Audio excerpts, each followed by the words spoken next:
तो फ्रेंड्स, आज के करंट अफेयर्स में हम क्या बातें करने वाले हैं। आज मैं आपको बता दूं, आज हमारी जो करंट अफेयर है, क्योंकि आप सभी को पता है कि बजट आने वाला है, तो बजट से national current affair, international current affair, ये सारी करंट अफेयर आज मैंने शामिल की हुई है। तो चलिए स्टार्ट करते हैं। तो सबसे पहले मैं आपको हमारा पहला क्वेश्चन आता है कि सत्र के दौरान अंतरिम बजट कौन पेश करेगा। अभी आपको पता है कि बजट आने वाला है फरवरी के first working day of February को बजट आता है। ओके गाइस, तो याद रखेंगे first working day of February, ठीक है। तो first working day of Feb, तो फरवरी के पहले वर्किंग डे में बजट आता है, ठीक है। तो अभी रिसेंटली अगर मैं बात करती हूँ तो इसको हर साल कौन प्रेजेंट करता है, तो आपको मैं बता दूँ, राष्ट्रपति द्रौपदी मुर्मू जी, प्रधानमंत्री नरेंद्र मोदी जी, निर्मला सीतारमण जी वित्त मंत्री, लोकसभा अध्यक्ष ओम बिरला। तो आपको बताना है कि बजट कौन प्रेजेंट करता है। अगर बजट में भी अंतरिम बजट कौन प्रेजेंट करता है। अंतरिम बजट को इंग्लिश में इंटरिम बजट कहा जाता है। देखिए, बजट दो तरह के हैं, एक तो यूनियन बजट है और एक इंटरिम बजट है। हमसे यहाँ यूनियन बजट नहीं पूछा, हमसे इंटरिम बजट पूछा गया। तो इंटरिम बजट को जो प्रेजेंट करती हैं वो हमारे देश की वित्त मंत्री निर्मला सीतारमण जी के द्वारा ही होता है। बजट दोनों, यानी कि जो यूनियन बजट होता है उसे भी निर्मला सीतारमण जी प्रेजेंट करती हैं, और अगर मैं बात करती हूँ इंटरिम बजट की, तो इंटरिम बजट को भी निर्मला सीतारमण जी ही प्रेजेंट करती हैं।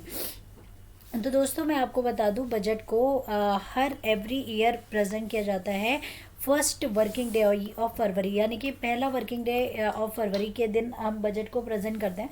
और जस्ट बिफोर वन डे, अगर बजट के एक दिन पहले की मैं बात करती हूँ तो याद रखिएगा, वन डे इस दिन इकोनॉमिक सर्वे प्रेजेंट किया जाता है, यानी कि 31 सर्वे प्रेजेंट किया जाता है। ठीक, तो ये याद रखेंगे कि वन डे बिफोर जो किया जाता है वो इकोनॉमिक सर्वे प्रेजेंट किया जाता है। ओके गाइस, तो इसके बाद मैं आपको अब यहाँ पे क्या डिफरेंसेस है कि ये इंटरिम बजट क्या होता है या यूनियन बजट क्या होता है, तो इसके बारे में मैं थोड़ा सा आपको एलेबरेट कर दूँ कि what do mean by the interim budget और यूनियन बजट। देखिए, यूनियन बजट एवरी ईयर आता है, ठीक है। तो ये याद रखेंगे, जो यूनियन बजट होता है वो हर साल आता है ना। हर साल first working day of Feb को यूनियन बजट प्रेजेंट किया जाता है, accepted the election year. Okay, election year को अगर हम छोड़ दें तो एवरी ईयर बजट प्रेजेंट किया जाता है, ठीक है। तो जो इलेक्शन ईयर होता है, ठीक है, जो चुनाव का वर्ष होता है, ठीक है, तो इलेक्शन ईयर में जो बजट प्रेजेंट किया जाता है उस बजट को इंटरिम बजट कहते हैं। जैसे कि आप सभी को पता है कि 2024 एक इलेक्शन ईयर है, क्योंकि इस साल हमारी गवर्नमेंट चेंज भी हो सकती है, वही भी रह सकती है, पर इलेक्शन होंगे, ठीक है। तो लोकसभा के इलेक्शन का ईयर है। तो यहाँ पर क्या है कि ये याद रखेंगे कि जब इलेक्शन ईयर होता है ना, तो उस क्योंकि जनरली जो बजट होता है वो पूरे एक फाइनेंशियल ईयर का होता है, ठीक है। तो जो बजट होता है वो पूरे क्या होता है, फाइनेंशियल ईयर, एक वित्त वर्ष का होता है, और एक वित्त वर्ष जो चलता है वो फर्स्ट ऑफ, ठीक है। तो ये तो आपको पता ही होगा, दैट्स वेरी कॉमन। अच्छा, हमारे देश में एग्रीकल्चर ईयर कब से कब तक फॉलो किया जाता है, ठीक है। आरबीआई फॉलो करती है एग्रीकल्चर ईयर को। तो ये बताएंगे आप लोग कि एग्रीकल्चर ईयर जो होता है वो कब से कब तक चलता है, ये आप लोगों के लिए क्वेश्चन है। तो दोस्तों, यहाँ पर जो फाइनेंशियल ईयर है, ठीक है, जो फाइनेंशियल ईयर का पूरा एक साल का जो बजट होता है that is called union budget. पर लेकिन जिस साल इलेक्शन होता है उस साल पूरे साल का बजट दे ही नहीं सकते। जैसे कि अभी मैं करंट में बात करती हूँ जनवरी की, तो लगभग मई के समय में इलेक्शन होंगे, ठीक है। तो मई जून के अप्रॉक्सीमेट क्या होंगे, इलेक्शंस होंगे। तो यहाँ पर जो जनवरी है ना, अभी तो जनवरी चल रही है, बीजेपी गवर्नमेंट है सेंट्रल पे, ठीक है, बीजेपी गवर्नमेंट है। अब जब इलेक्शन होंगे तो हो सकता है कि ये गवर्नमेंट दोबारा बन जाए बीजेपी गवर्नमेंट, या ये भी हो सकता है कि कोई भी अदर गवर्नमेंट बन जाए, ठीक है। तो दोनों पॉसिबिलिटीज़ हैं। और अगर बीजेपी गवर्नमेंट ने अभी फरवरी के अंदर पूरे एक साल का, नेक्स्ट ईयर तक का बजट दे दिया, और in case BJP government change हो गई, तो जो करंट गवर्नमेंट बनेगी ना, वो ये कहेगी कि भाई क्या नाम है कि वो इस बजट से खुश नहीं है, क्योंकि उनके उनके मोटिव्स अलग हैं, उनके एजेंडा अलग है, ठीक है। तो उनके मोटिव अलग हैं, उनके एजेंडा क्योंकि थोड़े से अलग हैं, तो वो इस बजट से क्या हो सकती है, डिससेटिस्फाइड हो सकते हैं, क्योंकि वो बजट तो बीजेपी गवर्नमेंट ने बनाया हुआ है। तो इसीलिए क्या किया जाता है, जिस साल इलेक्शन ईयर होता है उस दिन एक छोटू सा बजट आता है 3 महीने का मैक्सिमम, ठीक है, 3 महीने 4 महीने का ये बजट आता है। और इस बजट के अंदर क्या किया जाता है, सिर्फ इलेक्शन के पहले तक का बजट होता है। इलेक्शन के बाद जो नई गवर्नमेंट बनती है, चाहे फिर वो सेम गवर्नमेंट ही बन जाए, मतलब बीजेपी गवर्नमेंट है और वो बीजेपी गवर्नमेंट बन जाए, तो फिर वो अपना नया मतलब रिमेनिंग जितना भी फाइनेंशियल ईयर बच गया है उसके लिए अपना दोबारा से बजट देगी, ठीक है। तो अब जब इलेक्शन हो जाएगा, इलेक्शन के बाद जो भी गवर्नमेंट बनेगी वो जुलाई के अप्रॉक्सीमेट वो अपना बजट दोबारा से प्रेजेंट करेगी, ठीक है। तो वो जुलाई से लेकर क्या होगा, मार्च तक होगा, ठीक है। तो इसको कहते हैं इंटरिम बजट, जो एक शॉर्ट पीरियड का होता है और ये इलेक्शन ईयर वाले टाइमिंग में होती है, ठीक है। तो ये भी याद रखिएगा, इसे कब किया जाता है, जिस साल इलेक्शन होता है देश में उस साल इंटरिम बजट आता है। उसका मेन कारण ये है कि अगर वो नॉर्मल बजट रखेंगे, ठीक है, अगर नॉर्मल बजट रखेंगे तो जो गवर्नमेंट बनेगी वो उस बजट से हो सकता है कि सेटिस्फाइड ना हो, उस एलोकेशन ऑफ फंड से सेटिस्फाइड ना हो, ठीक है। तो ये कुछ मेन रीजंस होते हैं जिनकी वजह से जो इलेक्शन ईयर होता है उस दिन उस समय पे इंटरिम बजट प्रेजेंट किया जाता है। और यहाँ पे एग्रीकल्चर वाले का मैं अगर आंसर दूँ तो एग्रीकल्चर ईयर जो होता है वो 1 जुलाई से लेकर, ठीक है, 1 जुलाई से स्टार्ट होता है और 30 जून तक के लिए ये चलता है और इसे फॉलो करता है reserve bank of India. Agriculture year को रिजर्व बैंक ऑफ इंडिया इसलिए फॉलो करता है बिकॉज इंडिया इज़ अ कृषि प्रधान देश, ओके। तो कृषि प्रधान देश होने की वजह से इन इलेक्शन ये मतलब, पर लेकिन याद रखिएगा RBI follows the agriculture year but not commercial banks. Commercial bank always follow the financial year, okay. तो जो कमर्शियल बैंक्स हैं वो फाइनेंशियल ईयर फॉलो करती हैं but RBI agriculture year follow करता है, ओके। तो गाइज आई होप कि ये क्वेश्चन आपको समझ आ गया होगा। इसके बाद अच्छा, मुझे सबसे पहले आप मुझे बताएंगे कि स्वतंत्र भारत का, यानी कि जो हमारा स्वतंत्र भारत था, स्वतंत्र भारत का सबसे पहली बार बजट किसने प्रेजेंट किया था इंडिया के अंदर, ठीक है। और मैं आपको एक फैक्ट और बता देती हूँ कि अभी तक का सबसे ज़्यादा जो मतलब अभी तक का लॉन्ग पीरियड बजट जिसने भी पेश किया है, यानी कि सबसे ज़्यादा टाइम, यानी कि मैक्सिमम टाइम बजट जो प्रेजेंट किया गया है वो किया था मोरारजी देसाई ने, ठीक है। तो ये भी याद रखिएगा, सबसे ज़्यादा बार अभी तक जो बजट को प्रेजेंट किया वो मोरारजी देसाई ने किया था। मोरारजी देसाई ने अपनी पूरी जो भी अपना एक उनका एज अ फाइनेंस मिनिस्टर उनका करियर रहा, ठीक है, उसमें उन्होंने टोटल 10 टाइम बजट को प्रेजेंट किया है। 10 बार उन्होंने अपने उसमें बजट प्रेजेंट किया अपने कार्यकाल में, जिसमें कि उन्होंने 8 बार यूनियन बजट को प्रेजेंट किया था और 2 बार इंटरिम बजट को प्रेजेंट किया, ठीक है। और इसी दौरान उन्होंने अपने 2 बर्थडे पर भी बजट प्रेजेंट किया था, क्योंकि पहले 2016 के पहले की अगर मैं बात करूं तो 2016 के पहले जो बजट को प्रेजेंट किया जाता था वो last working day of Feb, ठीक है, वर्किंग डे ऑफ फरवरी को बजट को प्रेजेंट किया जाता था, यानी कि लास्ट डे, यानी कि 28 फरवरी को होगा। अगर मान लो 4 साल बाद अगर देखें तो 29 फैब को होगा। तो last working day of Feb को बजट प्रेजेंट करते थे, ठीक है, पहले। और 2016 के बाद मतलब फर्स्ट फैब ऑफ बजट कर दिया। उसका कारण ये था कि मतलब अकॉर्डिंग टू द गवर्नमेंट कि उनके पास जो एक मतलब प्लान मेकिंग जो टाइमिंग है, बजट के एलोकेशन का जो टाइमिंग है वो कम हो रह जाता है लास्ट वर्किंग डे से, ठीक है, last working day of Feb में, क्योंकि उन्हें जो भी चीज़ें इम्प्लीमेंट 1 अप्रैल से करनी पड़ती हैं, जिसके लिए 1 महीना सफिशिएंट नहीं था, तो इसीलिए first working day of Feb कर दिया, जिससे कि 2 महीने लगभग मिल जाते हैं, ठीक है। तो ये कुछ कारण थे जो कि सेंट्रल गवर्नमेंट ने दिए थे। इसके बाद दोस्तों मैं आपको यहाँ पे ये भी बता दूँ कि मैंने बोला कि इन्होंने 10 बार बजट प्रेजेंट किया, पर और उस समय लास्ट वर्किंग डे में होता था, 2 बर्थडे में किया, तो क्योंकि इनका बर्थडे जो आता था वो 29 फैब को आता था, ठीक है, तो मोरारजी देसाई का, ठीक है। तो 4 साल में एक बार बर्थडे आता था, तो इसीलिए 10 बार में इन्होंने 2 बार किया, ठीक है, ओके। और याद रखिएगा पहले जो हमारा रेलवे बजट भी आता था 2016 से पहले, तो रेलवे बजट जो आता था वो just before 2 days of budget, ठीक है, तो 2 दिन पहले आता था। और ठीक है, और 1 डे बिफोर आता है इकोनॉमिक सर्वे, ठीक है। तो जब यूनियन बजट आ रहा है उसके 2 दिन पहले रेलवे बजट आता था, और रेलवे बजट के 1 दिन पहले इकोनॉमिक सर्वे पहले प्रेजेंट किया जाता था। Is it clear to everyone? ठीक है, तो ये था। और स्वतंत्र भारत का सबसे पहली बार बजट जो प्रेजेंट किया था वो R.K. सन्मुखम चेट्टी जी ने किया था, ये भी याद रखिएगा। वो R.K. सन्मुखम चेट्टी जी ने, R.K. सन्मुखम चेट्टी जी ने किया था। ये प्रश्न आ चुका है पेपर में कई बार, तो आपको याद रखना है। यहाँ तक सभी को क्लियर है? किसी को भी कोई डाउट, कोई क्वेश्चन, तो आप मुझसे पूछ सकते हैं कि मैम नहीं समझ आया, ये क्वेश्चन या डाउट है। हमारा अगला क्वेश्चन आता है, राष्ट्रीय युवा दिवस प्रतिवर्ष क्यों मनाया जाता है? मतलब जो राष्ट्रीय युवा दिवस है वो क्यों मनाया जाता है? तो देखिए, राष्ट्रीय युवा दिवस जो मनाया जाता है वो आपका कब मनाया जाता है? आज हम जो क्लास ले रहे हैं वो 12 फरवरी को ले रहे हैं, तो आज नेशनल यूथ डे है। तो नेशनल यूथ डे मनाने के पीछे लक्ष्य क्या है ये पूछा गया है। 12 जनवरी को हर साल नेशनल यूथ डे मनाया जाता है। तो प्रधानमंत्री नरेंद्र मोदी जी के सम्मान करने के लिए, स्वामी विवेकानंद जी के जन्मदिन के उपलक्ष्य में मनाते हैं, स्वामी दयानंद सरस्वती के आदर्शों का जश्न मनाने के लिए करते हैं, भगत सिंह के जन्मदिन को मनाने के लिए करते हैं। तो देखिए यहाँ पे स्वामी विवेकानंद जी के जन्म दिवस उपलक्ष्य में 12 जनवरी को हर साल मनाया जाता है, जो पश्चिम दुनिया में वेदांत और योग के भारतीय दर्शन के परिचय में एक प्रमुख व्यक्ति थे, ठीक है। तो जिन्होंने वेदांत और योग का भारतीय दर्शन दिया है, जिसके लिए आपको कई सारी बुक्स वगैरह भी आपको मिल जाती हैं, ठीक है। इनकी फिलॉसफी पूछी जाती है एग्जाम्स में। तो बेसिकली मतलब उनके बर्थडे के उपलक्ष्य में युवा दिवस मनाते हैं, इसीलिए option number B is absolutely correct.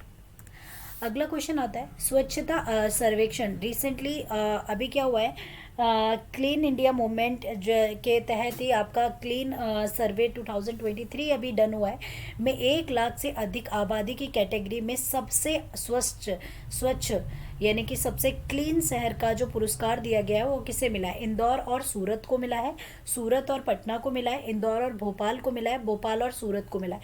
तो आप लोग मुझे जल्दी से कमेंट सेक्शन में बताएंगे कि किसको बेसिकली मिला है। तो ये दिया गया है इंदौर और सूरत को, ठीक है। तो पहला ऑप्शन इसका सही है, ठीक है। इंदौर और सूरत को ये अवार्ड मिला है इस बार स्वच्छता है। और मैं आपको बता दूं, इंदौर पिछले कई लगातार 7 बार से ये अवार्ड जीतते आ रहा है, ठीक है। तो याद रखिएगा, इंदौर को कंटिन्यूसली 7 टाइम ये अवार्ड मिला है। स्वच्छता सर्वेक्षण 2013 में 1 लाख से अधिक आबादी की श्रेणी में इंदौर और सूरत को देश के सबसे स्वच्छ शहर का पुरस्कार दिया गया है। इंदौर को लगातार 7वीं बार ये पुरस्कार मिला है। इस कैटेगरी में नवी मुंबई को तीसरा स्थान मिला है, ठीक है। तो थर्ड मतलब पहले दूसरे नंबर पे इंदौर और सूरत हैं, इसके बाद तीसरे नंबर पे नवी मुंबई।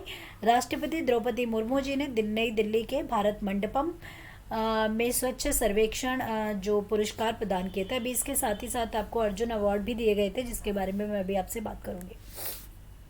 लगातार 4थी बार बांग्लादेश की प्रधानमंत्री के रूप में किन्होंने शपथ अभी रिसेंटली शपथ ग्रहण की है, ठीक है। तो ये आपके ऑप्शन है, डॉक्टर अब्दुल रज्जाक ने, फ़खरुद्दीन अहमद ने, शेख हसीना या खालिदा जिया। तो आपको पता है कि लगातार अगर यहाँ पे बोल रहा है, और रिसेंटली कौन थी? शेख हसीना जी थी। तो शेख हसीना जी ने बांग्लादेश की राष्ट्रपति के रूप में 4थी बार वो किया, और ये अवामी लीग से बिलोंग करती हैं, ठीक है। ये याद रखेंगे कि अध्यक्ष शेख हसीना लगातार 4थी बार बांग्लादेश के प्रधानमंत्री के रूप में शपथ लेंगी। बांग्लादेश के राष्ट्रपति ढाका में नए प्रधानमंत्री को शपथ दिलाएंगे। साथ ही 25 मंत्रियों और 11 राज्य मंत्रियों के भी शपथ लेने की संभावना है। हाल ही में संपन्न हुए चुनाव में अवामी लीग ने जबरदस्त जीत हासिल की है। तो अगर इनकी पार्टी का अगर नाम पूछते हैं, दैट इज़ अवामी लीग, ठीक है। तो अवामी लीग को याद रखेंगे, कई बार भूल जाते हैं हम लोग। तो इस तरह का क्वेश्चन हो सकता है कि वो शेख हसीना का नाम ना पूछे, बट लेकिन अवामी लीग जरूर पूछ सकता है। भारतीय नौसेना का बहुराष्ट्रीय अभ्यास मिलन 24 का आयोजन कहाँ किया जाएगा? मिलन 24 देखिए, ये वायु जो नौसेना है उसका मतलब ये एक्सरसाइज है। तो मिलन 24 के बारे में मैंने अभी पीछे भी एक दिन करंट अफेयर में आपको बताया था। तो आप लोग मुझे जल्दी से बताइए कि मिलन 24 का जो आयोजन है ये कहाँ किया जाएगा? विशाखापट्टनम में, कोची में, चेन्नई में या मुंबई में? तो ये जो किया जाएगा ये विशाखापट्टनम में किया जाएगा, तो that is a correct answer, Visakhapatnam. तो भारतीय नौसेना का बहुराष्ट्रीय अभ्यास मिलन 24, आप इसे मिलन 24 के नाम से भी जानते हैं, आयोजित 19 से 27 फरवरी 2024 तक विशाखापट्टनम में किया जाएगा। तो that is very important guys, कि आपको डेट पता होना ज़रूरी है। आपको पता है ना कि अगर हम करेंट अफेयर कर रहे हैं तो डेट एंड फैक्ट्स बहुत इंपॉर्टेंट होता है। ओके, तो यहाँ पर आपका जो ये लिखा हुआ है कि मिलन 24, तो कब से कब तक हो रहा है, ये 19 फरवरी से शुरू होगा 27 फरवरी तक, ठीक है। और कहाँ किया जाएगा, विशाखापट्टनम में किया जाएगा। और इसका जो एडिशन है वो 11th एडिशन है, ठीक है। तो पूर्वी नौसेना कमान फरवरी मार्च 22 में पूर्वी नौसेना कमान के तहत विशाखापट्टनम में इसे आयोजित किया गया है। मिलन एक द्विवार्षिक बहुराष्ट्रीय नौसैनिक अभ्यास है जो 1995 में लुक ईस्ट पॉलिसी के तहत 4 देशों इंडोनेशिया, सिंगापुर, श्रीलंका, थाईलैंड की भागीदारी के साथ शुरू हुआ था।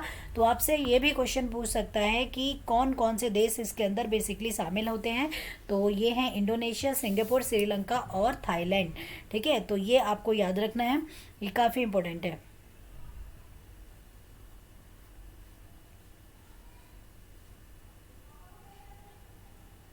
ओके गाइस,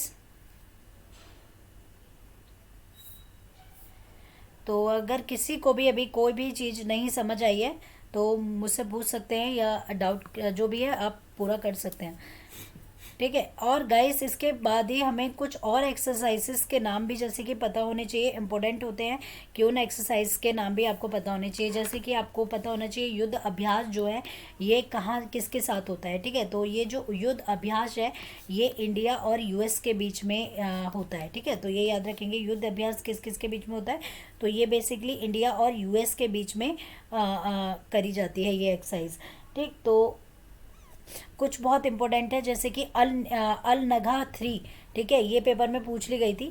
तो अल नगा जो 3 है ये किसके बीच में होती है, तो ये पता होना चाहिए।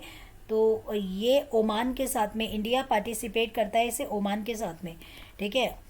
अल नागा 3, ठीक है, अल नागा 3 जो है ये ओमान और इंडिया के बीच में होती है, ठीक है। तो ओमान एंड इंडिया के बीच में होती है। तो ओके गाइस, तो किसी को भी कोई दिक्कत परेशानी तो आप पूछ सकते हैं।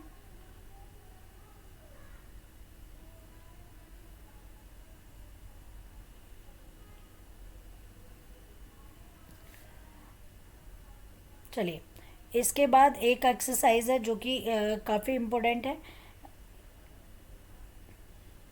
ठीक है। तो एक है समुद्र शक्ति। तो अगर आपसे पूछा जाता है कि समुद्र शक्ति किस किस के बीच में होती है, तो समुद्र शक्ति, तो समुद्र शक्ति ये मैंने आपको लास्ट क्लास में भी बताया था कि समुद्र शक्ति किसके बीच में होती है, ये इंडिया और इंडोनेशिया के बीच में होती है, ठीक है। तो ये भी याद रखिएगा, समुद्र शक्ति जो होती है ये इंडिया प्लस इंडोनेशिया, ठीक है। तो इंडिया और इंडोनेशिया के बीच में होती है। इसके बाद ये बहुत इंपॉर्टेंट है, इसको भी याद रखने का है, ये है कॉर्पेट। ये जो कॉर्पेट है इसका अभी रिसेंटली 35th एडिशन हुआ था और ये अंडमान सी के पास इसे किया गया था। तो ये है इंडो थाई नवल एक्सरसाइज, ठीक है। तो ये कई बार आपसे पूछी जा सकती है, इंडो थाई नवल एक्सरसाइज है, तो ये इम्पोर्टेंट है ये। इसके बाद बाली केतन, ठीक है। तो बाली केतन एक्सरसाइज है, ये इंडिया के साथ नहीं होती है पर लेकिन ये पेपर में पूछी गई थी कि बाली केतन एक्सरसाइज किस किस के बीच में होती है। तो बाली केतन यूएसए और फिलीपींस के बीच में होती है, ठीक है। तो याद रखिएगा, यूएसए और फिलीपींस के बीच में बाली केतन होती है, ठीक। तो ये याद रखेंगे।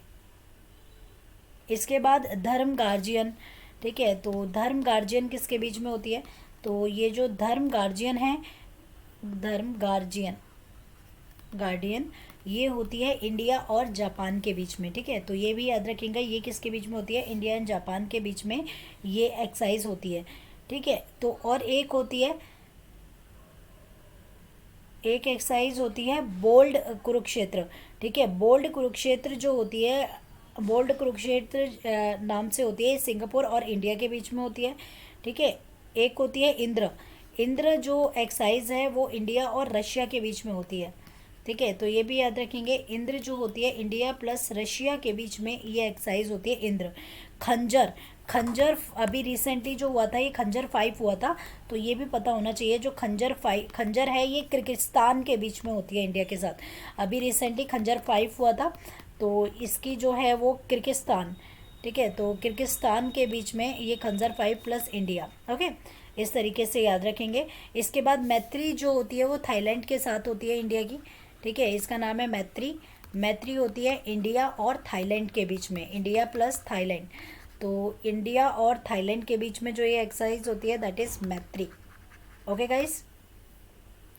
संप्रीति बांग्लादेश के साथ होती है, ठीक है, तो ये भी याद रखिएगा। संप्रीति किसके साथ होती है, तो यहाँ पे मैं लिख देती हूँ संप्रीति, ठीक है, तो संप्रीति जो होती है, और लास्ट जो संप्रीति और बांग्लादेश के बीच में, ठीक है, तो ये याद रखेंगे, इंडिया और बांग्लादेश के बीच में संप्रीति। इसके बाद अभी रिसेंटली सूर्य किरण भी हुई थी, ठीक है, तो ये 14वीं एक्सरसाइज, मतलब इसका 14th एडिशन था ये। तो ये नेपाल और इंडिया के बीच में होती है सूर्य किरण, इसका नाम है सूर्य नहीं है, सूर्य किरण। इंडिया प्लस नेपाल के बीच में ये एक्सरसाइज होती है। युद्ध अभ्यास आपको पता ही है कि किस किस के बेटी।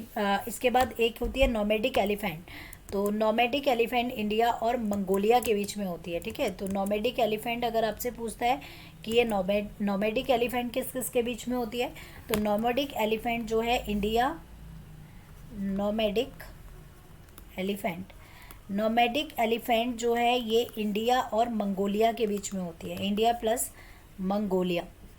तो इंडिया और मंगोलिया के बीच में नोमैडिक एलिफेंट होती है, ये याद रखेंगे। चलिए ओके, और एक और याद रखिएगा, hand in hand. Hand in hand जो होती है ये इंडिया और चाइना के बीच में होती है, हैंड इन हैंड, तो ये इंडिया और चाइना के बीच में होती है ये एक्सरसाइज। ओके गाइज, तो ये कुछ मोस्ट इंपॉर्टेंट एक्सरसाइजेज हैं जो कि आपको पता होनी चाहिए, that is very important for your exam point of view guys. तो यहाँ पे मैंने आपको बहुत सारी एक्सरसाइज बता दी हैं। इसके बाद आता है जैग्रेब ओपन 2024 कुश्ती टूर्नामेंट में किस भारतीय ने 57 किलोग्राम कैटेगरी में गोल्ड मेडल जीता है, ठीक है, तो आपको यहाँ पे बताना है यश तुषीर ने जीता है, अमन शहरावत ने जीता है, दीपक पुनिया ने जीता है या विजय कुमार। तो ये जो कुश्ती टूर्नामेंट में अभी गोल्ड मेडल लिया है 57 ग्राम कैटेगरी में, तो ये अमन शहरावत ने लिया है, तो the correct answer is the Aman Sehrawat, ठीक है। तो मौजूदा एशियाई चैंपियन अमन शहरावत ने क्रोएशिया में ज़ुब्रेन ओपन 2024 कुश्ती टूर्नामेंट में पुरुषों की कैटेगरी में 57 किलोग्राम में स्वर्ण पदक जीता है, ठीक है, तो रैंकिंग सीरीज के संस्करण में यह भारत का पहला पदक था। वहीं टूर्नामेंट के फ्री स्टाइल कैटेगरी के पुरुषों के 97 ग्राम और 125 ग्राम भार वाला विक्की और सुमित प्रतिस्पर्धा करेंगे, ठीक है, तो ये आपको मैंने लास्ट क्लास में भी इसके बारे में सारी वो दी थी डिटेल। अंतर्राष्ट्रीय हॉकी महासंघ ने हॉकी टूर्नामेंट के प्रसारण के लिए किसके साथ समझौता किया है, तो ये डिज्नी हॉटस्टार के साथ किया है, वाईकॉम 18 के साथ, दूरदर्शन या अमेजॉन प्राइम के साथ। अंतर्राष्ट्रीय हॉकी महासंघ ने हॉकी टूर्नामेंटों के जो प्रसारण होता है, जो कि हॉकी के टूर्नामेंट्स दिखाएंगे, उसमें किसके साथ समझौता यापन किया है, तो डिज्नी हॉटस्टार ने, दूरदर्शन, अमेजॉन प्राइम में, या फिर वॉक्यूम 18 ने। तो ये किया है वाईकॉम 18 ने, तो correct answer is the Viacom 18। तो अंतर्राष्ट्रीय हॉकी महासंघ यानी कि जिसे आप कहते हैं इंटरनेशनल, ठीक है, इंटरनेशनल जो फेडरेशन है हॉकी की, ने हाल ही में प्रमुख हॉकी टूर्नामेंटों के प्रसारण के लिए वाईकॉम 18 के साथ 4 साल का समझौता यापन किया है। तो 4 साल तक जो आपको हॉकी के टूर्नामेंट्स देखने के लिए मिलेंगे वो आपको यहाँ पे मिलेंगे। यह डील 2023 से 2027 की अवधि के लिए की गई है। इसमें FIH नेशंस कप को छोड़कर सभी FIH इवेंट दिखाए जाएंगे, ठीक है, तो इसमें नेशन कप छोड़ देंगे, बाकी सारे इसमें दिखाए जाएंगे। हॉकी प्रसंग OTT प्लेटफॉर्म जियो सिनेमा और वॉक्यूम 18 के लीनियर चैनल नेटवर्क सपोर्टर्स 18 पर देख सकते हैं, ठीक है, तो ये सारी चीज़ें आपको वहाँ पर देखने के लिए इजीली अवेलेबल हो जाएंगी। ओके गाइज, तो किसी को भी कोई दिक्कत, any question, query, so please tell me कि ये चीज़ है 1 जुलाई से 30 जून तक एग्रीकल्चर ईयर, बिल्कुल सही है डेविड चौहान। इसके बाद चलिए अगला क्वेश्चन आता है। केंद्र सरकार ने रक्षा मंत्रालय में अतिरिक्त सचिव और महानिर्देशक के रूप में किसे नियुक्त किया है? ठीक है, तो आपको बताना है केंद्र सरकार ने रक्षा मंत्रालय में अतिरिक्त सचिव और महानिर्देशक के रूप में किसे नियुक्त किया है? तो आपके ऑप्शन है अतुल सक्सेना को, मनीष जैन को, मनोज कुमार शर्मा को, समीर कुमार सिन्हा को। तो जल्दी से मुझे आंसर करेंगे कि which is the correct answer. ठीक है, ऑप्शन नंबर ए, बी या सी। तो ये जो किया है समीर कुमार सिन्हा को अभी रिसेंटली ही रक्षा मंत्रालय के अतिरिक्त यानी कि एडिशनल सेक्रेटरी के रूप में चुना, एडिशनल सेक्रेटरी एंड जनरल के रूप में, additional secretary and chief director के रूप में जो चुना गया है वो समीर कुमार सिन्हा को चुना गया है। जल्दी से मुझे बताइए कि डिफेंस मिनिस्टर का नाम क्या है, कि करंट में हमारे डिफेंस मिनिस्टर कौन से हैं? तो केंद्र सरकार ने हाल ही में वरिष्ठ आईएएस अधिकारी समीर कुमार सिन्हा को रक्षा मंत्रालय में अतिरिक्त सचिव और महानिर्देशक के रूप में नियुक्त किया है। 1994 बैच के भारतीय प्रशासनिक सेवा अधिकारी सिन्हा वर्तमान में अपने असम मेघालय कैडर में कार्यरत हैं। वहीं सचिव वहीं संजीव कुमार जिंदल जो वर्तमान में गृह मंत्रालय में संयुक्त सचिव हैं और वह अब अतिरिक्त सचिव होंगे। ठीक है, तो ये याद रखेंगे, अभी रिसेंट में अब वो अतिरिक्त सचिव के रूप में देखे जाएंगे। सो गाइस, किसी को भी कोई क्वेश्चन, डाउट, कोई क्वेरी है तो प्लीज़ मुझसे पूछेंगे और जल्दी से मेरा आंसर, अगला क्वेश्चन का आंसर देंगे। वॉल्किरी जो हाल ही में खबरों में देखी गई है वो क्या है? दुनिया की पहली पूरी तरह स्मार्ट कार है, नासा का ह्यूमनॉइड रोबोट है, आनुवांशिक विपथन का एक रूप है या एक नया खोजा गया तारा है? तो आप मुझे बताइए जो ये वॉल्किरी है ये बेसिकली क्या है? देखिए वॉल्किरी जो है ये एक अभी रोबोट है।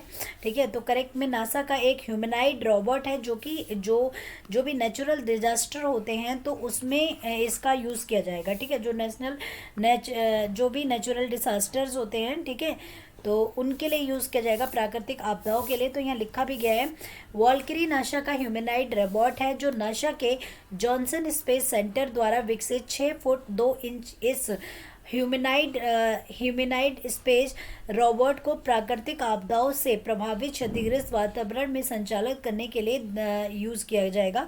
कि भाई जो भी प्राकृतिक आपदाओं के क्षतिग्रस्त क्षेत्र हैं, एनवायरनमेंट हैं, उनमें इसका काम किया जाएगा। $2 मिलियन की लागत से वॉल्किरी नासा के स्पेस रोबोटिक्स चैलेंज में भाग लेगा जिसमें विजेता टीम को $1 मिलियन का पुरस्कार मिलेगा। यह हॉलीवुड की फिल्म आयरन मैन के चरित्र से मिलता जुलता है। That is very important guys. ये पूछ सकता है कि ये जो वॉल्किरी है, ठीक है, ये भी पूछ सकता है कि वॉल्किरी जो रोबोट है, ठीक है, या क्वेश्चन तो ये भी आ सकता है कि वॉल्किरी क्या है, पर तो आप यहाँ पे आंसर करेंगे कि नासा का ह्यूमनॉइड रोबोट है। पर अगर आपसे सवाल पूछ लिया जाता है कि वॉल्किरी एक जो नासा का ह्यूमनॉइड रोबोट है वो रोबोट हॉलीवुड की कौन सी फिल्म के करेक्टर से मिलता जुलता है, तो ये आयरन मैन के करेक्टर से मिलता जुलता है। ये आपको याद रखना है, that is very very very important. ठीक है, तो ये किस करेक्टर से मिलता जुलता है? तो ये जो है ये बेसिकली आपका हॉलीवुड के जो आयरन मैन का करेक्टर है उससे काफ़ी मिलता जुलता करेक्टर है। ठीक है, तो इसमें पर्यावरण जागरूकता के लिए लाइडर सेंसर, कैमरे और अन्य सेंसर लगाए गए हैं।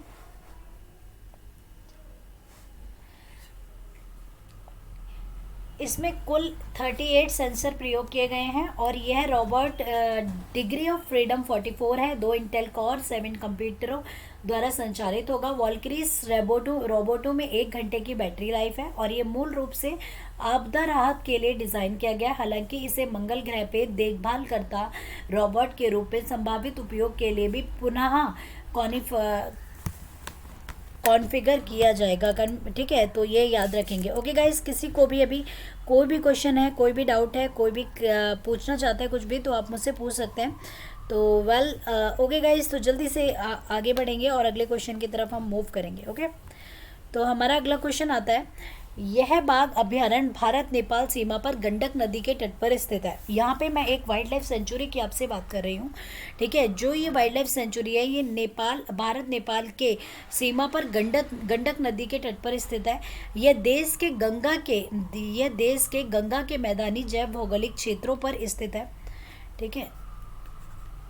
ओके गाइस, इसके यह भारत के हिमालय तराई वनों की सबसे पूर्वी सीमा है। ठीक है, जो तराई वन होते हैं उसकी सबसे पूर्वी सीमा है। इसमें विविध वनस्पति हैं, आपको यहाँ पे बहुत सारी वनस्पतियाँ मिल जाएंगी। इसमें साल, रोहिणी, सिहोर, सागौन, बांस, सेमल, मंदार, शीशम, जामुन, गुल्लर, इस तरीके की सारी प्रजातियां आपको इसके अंदर मिल जाएंगी। इस अभ्यारण्य में बाघ, तेंदुए, छोटी बिल्लियां, हिरण प्रजाति, जंगली सुअर, दुर्लभ पक्षी जैसे कि कलीज, ठीक है, तीतर, पहाड़ी मैना, पैराडाइज फ्लाइंग कैचर और हिमालयन बुलबुल इसमें पाए जाते हैं। तो आपको यहाँ पे जो क्वेश्चन दिए जाते हैं, देखिए पेपर हमारा बहुत टफ है, आईएएस का पेपर है, तो हमें क्वेश्चन इस तरीके से दिया गया, उसने यहाँ पे सारी फीचर्स बता दी। अब आप ये सोच रहे होगे कि इस तरह की फीचर तो सारे ऑलमोस्ट सभी वाइल्ड लाइफ सेंचुरी में मिलती हैं, है ना। तो बच्चे बिल्कुल मैं मानती हूँ कि इस तरह की फीचर सभी वाइल्ड लाइफ सेंचुरी में मिलती हैं, पर हमें यहाँ पे उसने एक क्लू भी दिया है। उसने यहाँ पे हमें गंडक नदी का क्लू दे दिया है। ठीक है, तो ये गंडक नदी के तट पर स्थित है पहला। दूसरा, और भारत और नेपाल की सीमा पे। अब आपको यहाँ पे भारत और नेपाल के अभ्यारण्य ढूंढने हैं कि वहाँ पे कौन कौन सी वाइल्ड लाइफ सेंचुरी पड़ती है, और यहाँ पे ये भी बोल दिया है कि यहाँ पर गंगा के मैदानी जैव भौगोलिक क्षेत्र है। ठीक है, तो ये इसने इतनी सारी हमें क्लूज दे दिए हैं, तो आपको बताना है कौन सा है। तो पहला आता है वाल्मीकि टाइगर रिजर्व है, कॉर्बेट टाइगर रिजर्व है, दुधवा टाइगर रिजर्व है, राजा जी। तो ये जो है ये वाल्मीकि टाइगर रिजर्व है, जो कि बिहार में पड़ता है। ठीक है, तो याद रखिएगा वाल्मीकि टाइगर रिजर्व की बात कर रहा है, क्योंकि भारत नेपाल की सीमा पर जो गंडक नदी पर स्थित है ये वही है। तो वाल्मीकि टाइगर रिजर्व की बात कर रहा है, बिहार पे पड़ता है। और आपको मैं बता दूं, कोशी नदी को बिहार का शोक भी कहा जाता है। ठीक है, कोशी नदी को बिहार का शोक कहा जाता है, क्योंकि इस नदी के चलते बिहार के अंदर हर बार एक बाढ़ का सामना उन्हें करना पड़ता है। ठीक है, तो ये हर साल का ये फिक्स है कि उन्हें मतलब ये सामना करना पड़ता है, तो इसीलिए कोशी नदी को बिहार का शोक भी कहा जाता है। और याद रखिएगा, बंगाल का शोक जो कहा जाता है वो दामोदर नदी को कहा जाता है। बंगाल का शोक, शोरो ऑफ बंगाल कह सकते हो आप, तो ये दामोदर नदी को बेसिकली कहा जाता है। ओके, तो दामोदर नदी को।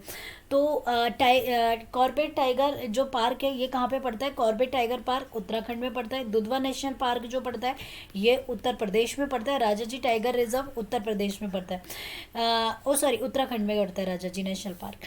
इसके साथ वैली ऑफ फ्लावर्स जो है, वैली ऑफ फ्लावर्स ये भी उत्तराखंड में पड़ती है। ठीक है, Jim Corbett, Rajaji national park ये सारे उत्तराखंड के ही हैं।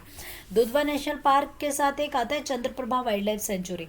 चंद्रप्रभा वाइल्ड लाइफ सेंचुरी जो है ये पड़ती है उत्तर प्रदेश में। ओके, तो ये उत्तर प्रदेश में पड़ती है। इसके साथ चलिए जान लेते हैं वाल्मीकि टाइगर रिजर्व के बारे में। तो हाल ही में बिहार के वाल्मीकि टाइगर रिजर्व के अधिकारियों ने संरक्षित क्षेत्र की बड़ी बिल्लियों की संख्या में वृद्धि का श्रेय मानवीय गतिविधियों में कमी को दिया गया है।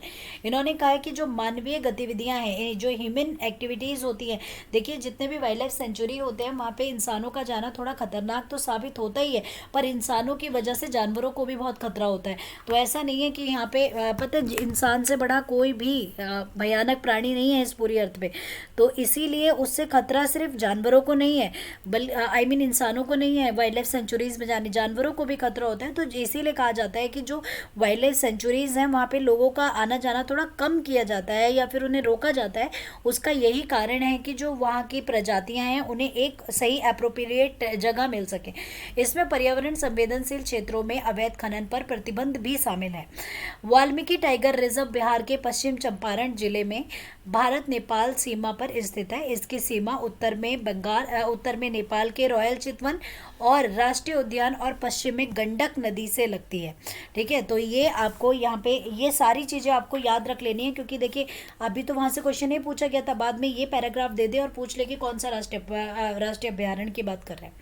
ठीक है, तो ये याद रखिए, उत्तर में नेपाल के रॉयल चितवन राष्ट्रीय उद्यान और पश्चिम में गंडक नदी से लगती है। इस वाल्मीकि राष्ट्रीय उद्यान और वाल्मीकि वन्य जीवन अभ्यारण्य शामिल हैं। इसमें साल, रोहिणी, सिहोर, सागौन, बांस, सेमल, मंदार, शीशम, जामुन, गुलेर और अन्य प्रजातियां जैसे समृद्ध वनस्पति प्रजातियां शामिल हैं। यह अभ्यारण्य बाघ, तेंदुए, छोटी बिल्लियां, हिरण प्रजातियां, जंगली सुअर और कलिज, तीतर, पहाड़ी मैना, पैराडाइज फ्लाइंग कैचर और हिमालय बुलबुल जैसे अद्वितीय पक्षियों का आवास है। 2018 में बाघ जनगणना के अनुसार रिजर्व 32 बाघों का आवास था। ठीक है, तो इसमें टोटल नंबर ऑफ बाघ जो थे वो 32 थे। ठीक है, अगला जो आता है वो आता है टेम्पो सैटेलाइट। ठीक है, तो जो टेम्पो सैटेलाइट के संदर्भ में आपको बताना है कौन सा कथन सही है। ठीक है, यहाँ पे हमने क्वेश्चन पूछा है टेम्पो सैटेलाइट से। ठीक है, तो टेम्पो सैटेलाइट के संदर्भ में सही उत्तर आपको बताना है। तो पूछा गया है यहाँ पे, यह एक भू स्थगित कक्षा में नासा का पहला पृथ्वी अवलोकन उपग्रह है।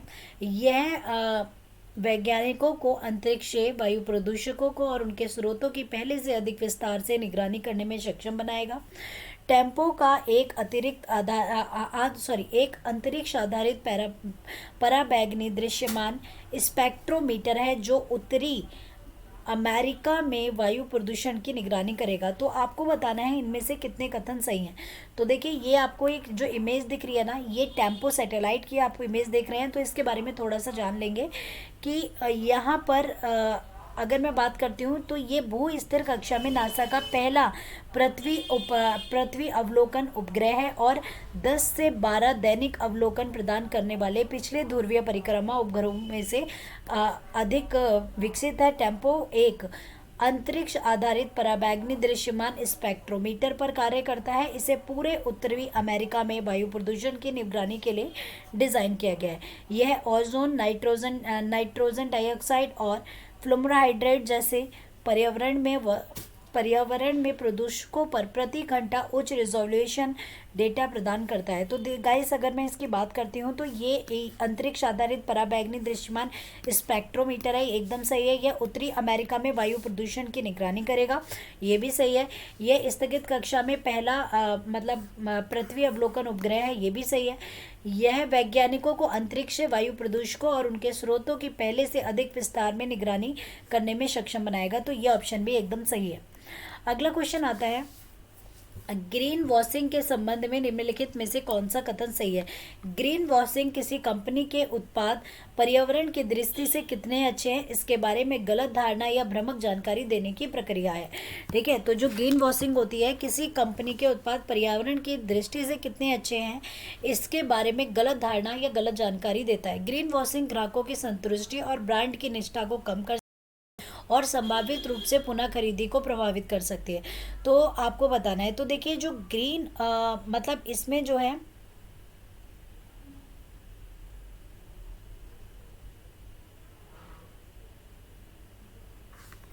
इसके बारे में अगर मैं बात करती हूँ तो इसमें जो पहला है वो भी सही है और दूसरा भी सही है। ठीक है, तो ये दोनों ही ऑप्शन हमारे एकदम सही हैं। अगला क्वेश्चन आता है आदित्य L1। ठीक है, तो आदित्य L1 जो एक सन मिशन है, ठीक है, मिशन आदित्य L1 मिशन के संदर्भ में आपको इनमें से कौन सा कथन सही है। इसरो अगस्त 2023 तक, ठीक है, 23 तक आदित्य L1 मिशन शुरू करने की योजना बना रहा है। ठीक है, तो बना रहा था। ठीक है, इसके बाद आदित्य L1 नेपच्यून का परीक्षण करने वाला पहला भारतीय अंतरिक्ष मिशन है। आदित्य L1 इसरो उपग्रह केंद्र और भारतीय संस्थाओं में कई भौतिक विदों का एक संयुक्त उपागम है। तो इनमें से एक से अधिक आंसर तो कितने हैं। तो मैं आदित्य L1 के बारे में आपको बता दूं तो आदित्य L1 जो है ये एक सन मिशन है जो कि इसरो उपाग्रह केंद्र और भारतीय संस्थानों के कई भौतिक विद्याओं का संयुक्त उपागम है। तो दूसरा जो कथन है वो ये एक भारतीय, तो जो पहला वाला दूसरा कथन है वो यहाँ पे क्या बोला गया था, पहला भारतीय मिशन है। ठीक है, तो दूसरा कथन आपका गलत है। तीसरा सही कथन है जिसके बारे में हमने बताया था कि ये एक क्या है कि ये भारतीय संस्थानों के कई भौतिक विद्वानों द्वारा बनाया गया है। ठीक है, तो ये हमने बात करी। इसके बाद इसके अंदर अगर मैं बात करती हूँ तो इसके अंदर ठीक है, इसके अंदर जो है VELC यानी कि विजुअल इमिशन लाइन कोरोनाग्राफ जो है जिसे Indian institute of astrophysics Bengaluru द्वारा डिज़ाइन किया गया है। जो प्राथमिक पेलोड है इसका वो जो किया गया है डिज़ाइन वो बेंगलोर के इंडियन इंस्टीट्यूट ऑफ एस्ट्रोफिजिक्स ने किया है। ठीक है, इसके बाद जो ये इसकी अगर हम बात करते हैं विजिबल एमिशन लाइव कोरोनाग्राफ की को सूर्य के पर्यावरण कोरोना के निरंतर अवलोकन की सुविधा के लिए डिज़ाइन किया है। सूर्य की सतह या डिस्क से अत्यंत उज्ज्वल प्रकाश निचले कोरोना का निरीक्षण करना बहुत कठिन बना देता है। इसके बाद ये एक इंटरनल क्रोचर है के साथ आता है जो प्रकाश को अलग करता है, इसे हटा देता है। ठीक है, तो इसके लिए काफ़ी उपयोगी है। इसके बाद अगर मैं इसरो के बारे में बात करती हूँ तो इसरो एक मतलब भारतीय अंतरिक्ष एजेंसी है। यह अंतरिक्ष विभाग के अधीन काम करता है। इसमें देखरेख भारत के प्रधानमंत्री करते हैं। इसरो ने भारत का पहला उपग्रह आर्यभट्ट बनाया, जिसे सोवियत संघ ने 1975 में लॉन्च किया था। तो इसरो ने जो पहला उपग्रह जो बनाया था वो आर्यभट्ट बनाया था, ये याद रखिएगा। इसका जो मुख्यालय है वो बेंगलुरु में है। अध्यक्ष इसके श्रीधर सोमनाथ हैं और इसका स्थापना हुई थी 15 अगस्त 1969 में। इसके बाद संस्थापक जो हैं विक्रम साराभाई इसके करंट में इसके संस्थापक थे। अगला क्वेश्चन आता है, हाल में ही घुड़सवारी में अर्जुन पुरस्कार प्राप्त करने वाली पहली भारतीय महिला के रूप में किसने इतिहास रचा है? ठीक है, जिन्होंने ये अवार्ड लिया और इतिहास रच दिया है तो आपको बताना है। मन्नारा चोपड़ा ने किया है, दिव्य कीर्ति सिंह किया है, सुहास नयसे ने किया है या अंजू प्रधान ने? तो ये दिव्य कीर्ति सिंह ने, ठीक है, घुड़सवारी में अर्जुन अवार्ड प्राप्त करने वाली पहली महिला है ये। ठीक है, तो दिव्य कीर्ति सिन्हा, तो जयपुर की दिव्य कीर्ति सिन्हा ने इस अवार्ड को पाकर मतलब पहली बार महिला की कैटेगरी में मतलब अर्जुन पुरस्कार जीता है। जयपुर की दिव्य कीर्ति सिन्हा ने घुड़सवारी में प्रतिष्ठित अर्जुन पुरस्कार से सम्मानित होने वाली पहली भारतीय महिला हैं। भारत की राष्ट्रपति द्रौपदी मुर्मू जी ने दिल्ली के राष्ट्रपति भवन में एक समारोह में दिव्य कीर्ति सिन्हा को अर्जुन पुरस्कार प्रदान किया। ऑब्वियसली बात है कि राष्ट्रपति जी करते हैं, याद रखिएगा। दिव्य कीर्ति सिन्हा घुड़सवारी में एशियाई खेलों की स्वर्ण पदक विजेता हैं और इन्हें चीन के